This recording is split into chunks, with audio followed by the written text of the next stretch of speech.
Secretary Vince Dizon. Good morning po, Sec. Ma'am Maricel, magandang umaga po. Magandang Pasensya umaga na po. Baka mahina ang signal. Nandito lang po ako sa MacArthur Highway sa Pampanga. Oo, Pasensya na po. loud and clear, Sec. O ano po bang meron dyan ngayon sa MacArthur Highway sa Pampanga at nandiyan po kayo ngayon? Opo, sinisigurado lang ho natin kasi alam niyo naman noon, ngayon na ho talaga dadagsa yung mga biyahero natin ngayong Wednesday, Mercury Santo. Sinisigurado lang natin na talagang free from obstruction itong national highway natin. Lalo na sa construction, pati na rin yung mga truck na minsan bumabarandra sa kalye mismo para tuloy-tuloy yung daloy ng traffic at kahit paano makatipid naman sa biyahe at saka sa konsumo ng gasolina at diesel yung mga kababayan natin bumabiyahe. Sec, hindi nyo yun po kasama kasi ngayon. direktiba ng Pangulo natin. Ayun nga, Sec, hindi mo kasama ngayon si PBBM kasi parang 2 araw sila magkasama eh. Oo, hindi ho. Dito lang ho. Sinisigurado lang namin kasi meron kaming kailangan mga patchin dito ng mga butas-butas na area ng MacArthur. Sinigurado lang ho natin na na matapos kaninang madaling araw. Ngayon tuloy-tuloy na yung daloy ng traffic dito. Wala nang mga harang. MacArthur sa Pampanga to, Sec. Daanan nyo rin po yung sa Bulacan. Ang Opo. dami din pong pachi-pachi doon. Opo, yun nga po. Bulacan po, ganun din. Pero pinahinto ko muna kasi magdadagsaan na yung mga sasakyan ngayon. Ang importante lang, wala nang mga stop and go. Wala na yung mga harang sa kalye para tuloy-tuloy yung daloy. That's nice. Pero yung pangmatagalang pag-aayos, gagawin na natin after Holy Week na. Alam mo, mabuti na nakita niyo po yung issue na yan, Secretary Vince Dizon. Kasi ako mismo nakikita ko, not just in Pampanga, even in Bulacan, at yung mga susunod pa na areas, ang dami po talaga mga nakapark na kung ano-ano mga sasakyan dun sa paligid na nakakabalahaw po dun sa mga sasakyan. Pwede sana umusad ng mas mabilis kung wala. Pero sige, ito po, pag-usapan Tama. natin, Sec Vince. Meron pong mga itinigil na na road projects, ang DPWH, except for EDSA rehabilitation. Aside from EDSA rehabilitation projects, meron pa bang iba na magtutuloy ngayon pong Semana Santa na mga proyekto? Basta ho yung mga wala sa national highways. Tuloy-tuloy naman po yun. Pero sa national highway po kasi, kahapon nga inanunsyo po ni Secretary John Vic Remulla yung direktiba ng Pangulo na kailangan lang talaga na free-flowing yung ating national highways para wala akong tumutukod kasi malaking bagay ho yun kasi pagka tumukod, dagdag konsumo sa gasolina yun at dagdag perwisyo sa mga biyahero natin. So, yun ho muna ang pinatigil natin. Pero yung mga hindi naman national highway, tuloy-tuloy. Yung EDSA naman, special exemption yon kasi pagka naman na Holy Week, ang EDSA medyo kakaunti ang sasakyan. So dyan naman po, imbes na huminto, talagang hahataw pa tayo, 24/7 tayo, simula mamayang gabi. In fact, nandun nga po ako sa EDSA mamayang gabi para lang masigurado na talagang papaspasan natin. Oo, Sec, wala kang pahinga. Hindi ka mag-Holy Week, Sec. Di ka lalabas ng bansa. Hindi ho. Dito lang. Kasi kailangan bantayan itong mga alam mo naman, minsan sa DPWH, marami din pasaway kaya kailangan bantayan natin Oo, ito pong binabanggit ninyo na EDSA rehabilitation that will start today, mamayang 10 p.m. po yan, hanggang Monday ng alas 4 ng umaga, Orense hanggang Rojas Boulevard. Anong eksaktong scope po dito yung tatamaan? Tsaka ilang lanes po yan? Actually, pipilitin natin kung ano ang kaya nating tapusin. 24/7 po tayo, araw-gabi. Magtatrabaho po tayo. Kamukha din po ito nung ginawa natin nung Pasko na wala masyadong sasakyan kaya nakaka 24/7 construction tayo. So nagpapasalamat po tayo sa MMDA, pinayagan tayo dyan. Pero kasama na rin to sa pagpapaspas natin kasi sabi nga ni Pangulo, the earlier na matapos natin tong first phase ng EDSA rehab, the better. So pipilitin natin kung ano ang kaya nating tapusin hanggang Lunes ng madaling araw. Pero kung hindi po... Kasama na rin yung sidewalk. Oo. Kasama na rin yung sidewalk tsaka yung mga bike lane natin. Okay. Gagawin na rin natin, papaspasan na rin natin. Oo. Sec, bali like total lanes lahat yon o may kahit paano may isang lane naman po lahat? So talagang sarado po ito? Hindi tayo magsasara pero tuloy-tuloy lang tayo ng trabaho kasi ang kagandahan naman mabilis naman yan kapag natuyo na yan, pwede nang daanan. Oo. Pwede ba balikan lang natin, Sek? Kailan natin sinimula yung EDSA rehab sa South? Kasi last week kasi, napadaan ako dyan. Nagulat ako kasi sabi ko, pwede pa lang ganito, mabilis matapos, tapos maganda. Hindi ka natutugs-tugs-tug sa gitna ng EDSA. When did you start the yun nga project? yung At kailan po Tayo, nung Sige po. December 24 ng gabi, ng hating gabi nung December 24. Oo. Tapos, nag 24/7 tayo hanggang January 6. January 4, sorry. Tapos ngayon, ano lang tayo, yung 10 p.m. to 4 a.m. lang tayo. Pero nabubuksan naman natin ng 5 a.m. kaya halos hindi talaga nararamdaman ng mga kababayan natin. Pero ang hindi na lang pwede naman basta basta Oo. mag-coordinate ng mabuti. Ang nakita kong hindi na lang maayos dyan yung pagbaba dun sa may underpass dyan na hindi pa maayos dun sa ilalim. Pero in all fairness, yung mula Makati hanggang dun sa dulo, medyo mas maganda na yung kalsada. Sek, anong klaseng project yung ginawa dyan? Ito ba yung Japan technology na sinasabi niyong mabilis? Ano yun? Bakit ang bilis? Tsaka, Yes. ano ito? Hindi talaga madaling masira? Mas maganda compare dun sa normal na Oo. ginagamit ng DPWH? Oo, dati kasi normal asphalt lang yung ginagamit natin. Ngayon, yung ginagamit natin ngayon, yung ginagamit na rin nga sa mga runway natin sa NAIA, sa Clark at sa ibang mga international airports natin. So, mas matibay na ito. And mas mabilis siyang ilatag. Kaya kung napapansin nyo, sa mga video na inilabas natin, ang naglalatag nito makina na, hindi na tumano-mano. Kaya mas mabilis talaga siya. So kung December At mas matibay. December at March ngayon, medyo mahaba na yung natapos. When we talk about EDSA rehabilitation sa part ng Norte, meron na ba tayong target date na simulan po yan? Para kahit papano kaming mga papunta ng Norte, ma-experience din naman namin yung wala ng kalabog sa EDSA. Opo. Magpapabid na po tayo nung Orense hanggang dulo na, hanggang Monumento, ngayong after Holy Week. So hopefully po, makakasimula na tayo bago magtag-ulan. Pero ang problema lang natin, medyo babagal tayo pagdating ng tag-ulan kasi syempre hindi natin pwedeng i-risk yung quality kapag umuulan. Kasi malaking epekto yon. Oo, tama naman. Sek, yung pagpapabidding, talagang ganun po ang mangyayari. Hindi ba yun dahil maganda yung gawa dito sa southbound nung may hawak, sa kanila ibibigay? Hindi instant ganun, kailangan dumaan pa rin po sa bidding, ano? Hindi po Hindi po. Opo, kailangan po dumaan sa bidding yan under yung sa batas natin. Pero ang maganda naman po dyan, very transparent na tayo. Lahat yan, ilalabas sa live streaming. Tapos, sisiguraduhin talaga natin na dekalidad ang gagawa. No, kamukha nung nakikita natin ngayon, pagka dekalidad talaga yung kontratista, ito po yung kontratistang gumagawa sa ating mga runway sa airport at pati na rin dito sa SLEX natin saka sa Skyway. Sila din yung gumagawa doon. Sino tong makikita talaga natin. Sino po itong kontratista na ito? Redicon po. Ano po ulit? Redicon po. Ano na yan? Sa pagkakaalam ko, ang Redicon is parang 35 years na kumpanya yan. Redicon. At ang ginagawa talaga niya, Redicon. Parang 35 years na po in the industry yan. Malaki pong kumpanya yan. Redicon. Magkano na yung nagastos natin for South at magkano yung gagastahin natin for EDSA North Rehabilitation? So, Ma'am Sa, kung maaalala natin, ang original budget nung plano pa nila Sec Manny Bonoan noon, for EDSA Rehab is 17 billion. Dahil po sa pagbabago natin ng teknolohiya at nagbaba din tayo ng presyo ng mga materyales, yung budget na lang natin for EDSA Rehab ngayon ay 6 billion na lang for 17 billion, from 17 billion. So, para po dun sa phase 1, mga mahigit 1 billion lang, mga 1.3 billion.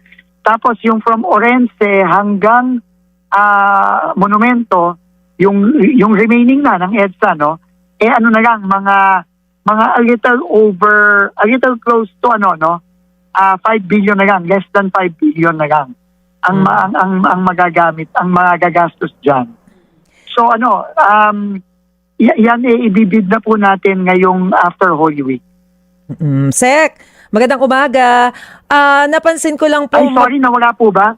Hindi, Si sir. Maricel na po ito. Ayan. Okay. Oo. Sec, napansin okay. ko kasi Hi, Maricel. Good morning po. Magkakasunod po yung pagbubukas natin ng mga expressway, yung mga toll road. Opo. Very Opo. timely doon sa pagtaas ng petrolyo. Ano ba to, sir? Pinapaspasan? Pinapaspasan po talaga ni Pangulo. In fact, ano pa yan, no? Bago pa declare ng state of emergency si Pangulo, mga 3 weeks ago pa, sinabi na niya kung ano pang kaya nating buksan, paspasan na natin. Meron pa nga ang isa sana, kaya lang hindi umabot. Yung sanang Calax mula Governor's Drive papuntang Silang. Dapat pinipilit natin, kaya lang hindi na tayo umabot. Pero tingin ko, within the month of April, mabubuksan na rin natin yan. So far, sir, ilan na po yung mga toll road, mga expressway na binuksan natin para matulungan yung mga motorista? Isa po sa Metro Manila, yung rampa ng NAIA X, papasok ng Terminal 3, para hindi ka nabababa sa Resorts World, hindi ka na matatraffic sa ilalim. Diretso na sa rampa ng NAIA X. Tapos meron tayong mula Cavite hanggang mula Parañaque hanggang Taguig. And then itong binuksan ng ni PBBM kahapon, yung sa Cabanatuan naman. Ngayon ang susunod naman yung sa south naman sa Cavite, sa Governor's Drive papuntang Silang Cavite. Napakalaking bagay din nun. Kasi hindi ka na kailangan, lalo na yung mga bumabiyahe papuntang Tagaytay, malaking ginawa na yon. No? Pero hopefully this month of April, matapos na natin yon. At sa pag-aaral po ng DPWH, sir, gaano po kalaki yung pwedeng matipid ng mga motorista dahil dito sa pagbubukas nitong mga expressway? Hindi ko lang alam, no, in terms of yung dami ng litro ng diesel o ng gasolinang matitipid. Pero yung dami ng sasakyan, napakarami po. Halimbawa po, dun sa Parañaque to Taguig, 35,000 per day. 35,000 vehicles per day po ang makakagamit noon. At yung travel time, isang oras kalahati, magiging parang 15 minutos na lang ata, no? So, ang laki po noon. Yun namang sa kahapon, yung sa Cabanatuan, yung dating from Tarlac to Cabanatuan na isang oras kalahati, 20-25 minutos na lang yun. And mga 11,500 vehicles yon, no?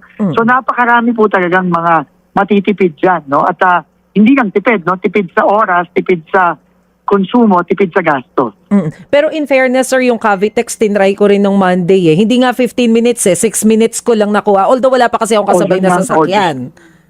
Mag-isa lang ako. Ingat ka lang, ma'am. Baka naman masyado ka mabigat. hindi naman. Pero sir, umamadali, hindi naman ako nagmamadali. Pero sir, sinimulan na ba yung free toll doon? Kasi nung unang araw na binuksan, nasingil pa akong 38 pesos Naku, yun na. Pinagbayad ka ba? Naku, dapat i-reimburse ka kasi sabi ni Pangulo, free toll dapat yun. Siningil yung TV5. Siguraduhin na free toll. Sir, etong sa Pati Cavitex. pati po yung Cabanatuan, free toll din yon. Hanggang kailan po libre yung toll dito sa Cabanatuan, sir? Ang sabi ni Pangulo, hanggang December, pinapalibre niya. Okay. Sir, Hanggang December of this year, so remainder ng 2026. At yung sa Cavitex, buong Abril po, ano? Buong Abril, buong Abril. Opo. Sir, ilan na rin po yung mga super operators na nakausap namin at umaaray talaga dito sa pagtaas ng presyo ng petrolyo. Yung iba, kagaya ng mga nakakausap namin na fishermen, naghahanap na lang daw ng ibang trabaho, parang gusto na lang sumama sa construction kasi nga masyadong mahal yung petrolyo. Meron po bang plano ang DPWH patungkol dito sa mga gustong mag-shift ng trabaho ngayong mataas ang petrolyo? Baka meron kayong mga bakante dyan sa DPWH, mga construction workers. Opo. Alam mo, ang kagandahan nga po nito is pinapapaspasan po talaga ni PBBM itong ating mga construction projects. So, ano po sa mga kababayan natin po, marami pong magiging available na trabaho sa construction. sa kanya-kanya yung mga lugar. So, kung medyo naiipit na po kayo dyan sa ginagawa nyong trabaho ngayon dahil nga sa pagtaas ng crudo, ito po, marami pong magiging available na trabaho dito sa construction. Ano po ang dapat Parang po, nilang gawin, Sec? Ano po, gamapit lang po sila sa DPWH. Marami pong mga sisimulan ng mga proyekto ngayon, lalo na itong 2026. Baka suggestion lang, Sec, baka we can create a portal for that or a point person para yung mga drivers nga or fishermen or farmers na hirap and they want to enter yung construction industry, mas madali po, no, para sa kanila kung sakali man naghahanap Gagawin ng po ibang natin yan. pangkabuhayan. Oo. Sec, Gagawin po natin yan, Ma'am Sha. oo. Sec Vince, alam mo, ito paulit-ulit na itong tinatanong sa'yo, pero paulit-ulit Opo. nyo rin naman po sinasabi Opo. na hindi naman po kayo tatakbo. Pero sure na po ba yan, Ay, opo, Sec opo. Vince? Totoo po Talaga yan. Opo, po bang definitely po. hindi po ba talaga kayo tatakbo sa Hindi po 2028 elections? Alam nyo, hindi naman talaga tayo politiko, ma'am. Trabahante lang tayo from the very start. 30 years na ako sa gobyerno. So, trabaho lang po ako talaga. Trabaho lang po. Kung Oo. ano po ang kakailanganing role ko sa public service, yun lang po ang gagawin ko. Anong Hindi pwede... po tayo politiko, ma'am, talaga. Oo. Sec Vince, anong pwede makapagpabago sa isip po ninyo? Ay, nako, ma'am. Hindi dapat pinag-uusapan yan. Distraction lang yan, ma'am. Trabaho lang tayo. Pero Sec Vince, ito na lang, tweak ko ng konti yung tanong, may posible ba magpabago sa isip ninyo? Ako, ma'am, like I said, hindi, ayokong pag-usapan yung mga ganyan kasi talagang distraction lang yan. Trabaho lang po tayo talaga. So dire-diretso po ang trabaho ninyo. Sorry po, Patensa. Okay lang. Tuloy-tuloy lang, ma'am. Oo, okay lang Tuloy-tuloy po, lang Sec po, ma'am, Vince. sa- Tuloy-tuloy ang trabaho hanggang ito, dire-diretso, Thursday, Friday, Black Saturday, wala pong pahinga? Opo, kasi kailangan talaga tignan natin yung mga ginagawa ngayon, lalo na tong EDSA. Kasi in fact, gusto natin talaga matapos na ng mabilis to eh. Oo. Last na lang, Sec Vince, bago ka namin pakawalan. Kung hindi daw po Yes, kayo ma'am. tatakbo, bakit daw po kayo laging kasama ng Pangulong Marcos Jr.? Ay, yan? Kasama sa trabaho po yun. Kasama sa trabaho lang po yun. Sige po. Kasama ng iba nating mga kasama sa kabinete. Oo. Sec Vince, last na lang po. Baka meron kayong gusto pang sabihin sa mga nakikinig at nanonood sa atin ngayon. Itong mga nag-aabang ng mas maayos na daan na dito na may kaugnayan po sa mga DPWH projects. Ongoing po ngayon. Opo. Unang-una po sa mga kababayan natin, mayroon naman tayong mga hotline at pwede nilang itag yung DPWH sa social media.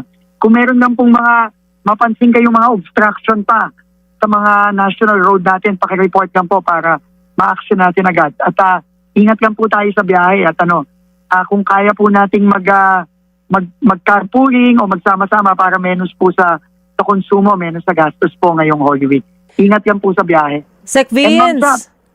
Mag-bike na lang tayo ngayong Holy Week. Nako, Sec Vince, alam Pwede mo, nga, kung hindi malubak ang daan sa Bulacan, talagang babiking ko hanggang dito po sa Mandaluyong. Nako, ma'am, ayusin natin yung Maharlika Highway dyan sa Bulacan.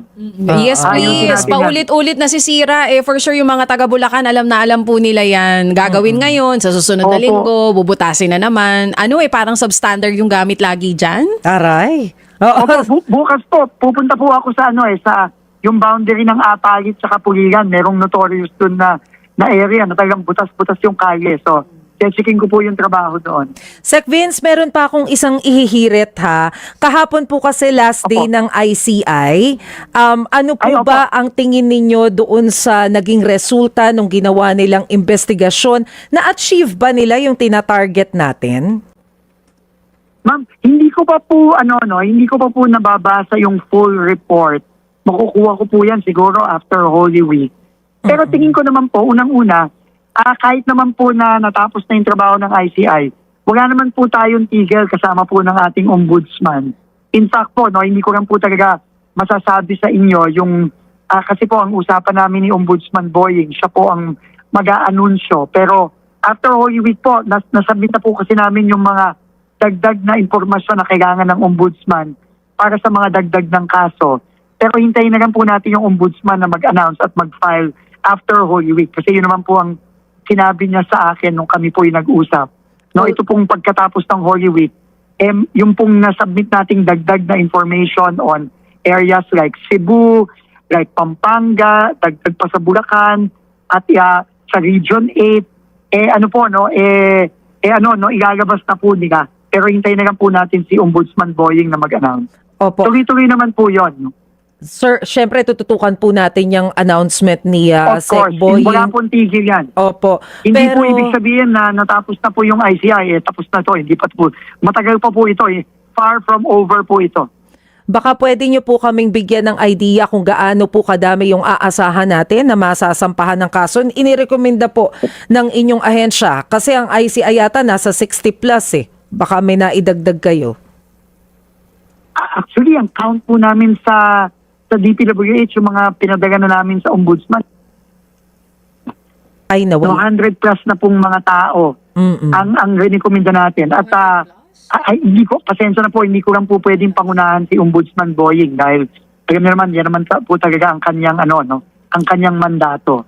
So, hintayin na lang po natin siya, no? Mag-a-announce po siya after Holy Week. Sec Vince, ano ito? Yung 200 plus na nire-recommend yung kasuhan? Puro DPWH... 100 plus. 100 plus.